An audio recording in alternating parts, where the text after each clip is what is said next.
Firebase Z is the map that really lets us explore the character of Samantha Maxis to an extent that we never ever have before.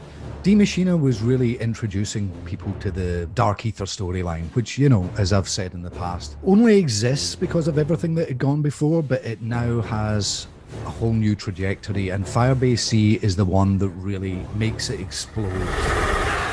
What I love about Firebase Z is that it's set in Vietnam. In this all-new experience, we've broken the map up into two locations. The Firebase, which is the facility where scientists and soldiers do experiments and mine the dark ether. And then we have the village, that's where the scientists sleep and do all their research. My team's reached the village. The way you play in D Machina might not necessarily translate over to Firebase Z. The low-end level design of Outpost 25 calls back a little bit to Moon in that you start in the village and then take a teleporter over to the outpost itself. Once you're at the outpost, there's a bit of a central area, a hub, if you will, that players can choose what path they want to go to. They can run around the outside of the map itself and the outer edge.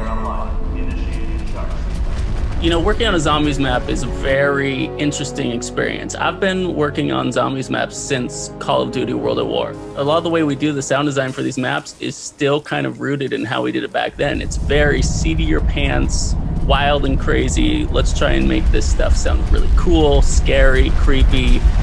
Nothing's off the table when it comes to zombie sound design because of the world that they inhabit. So Outpost 25 is an Omega outpost, and they're doing a lot of science experiments. There's a lot of different little things and mechanics that you can interact with. It'll be up to players to kind of discover how they work and how to make use of them.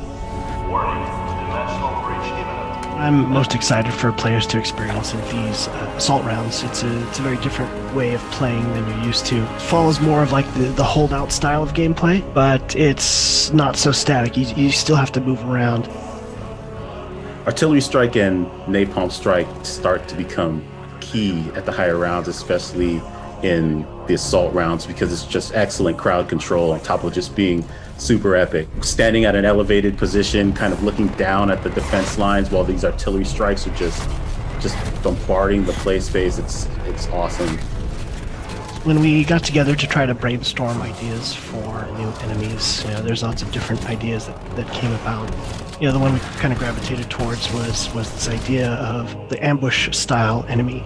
The Mimic is tricky. This guy hides out as items, and as you approach them, transforms into this tentacled beast that grabs you, suck you in, bite you. Basically, if you see something sitting around and wonder why nobody picked it up, why is that awesome item still sitting there? It's probably a Mimic.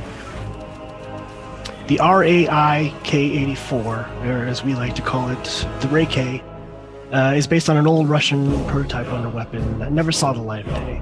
It's built using parts from an AK-74, married with experimental technology. Max's contact will help us infiltrate. Wrap it off, are you there?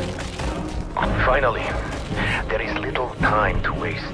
When we started this Dark Ether story, it was kind of daunting in some ways because, you know, a lot of us have been working on zombies since the beginning, and that's where the excitement, particularly with this fresh start and the Dark Ether story, has been kind of reinvigorating for the team.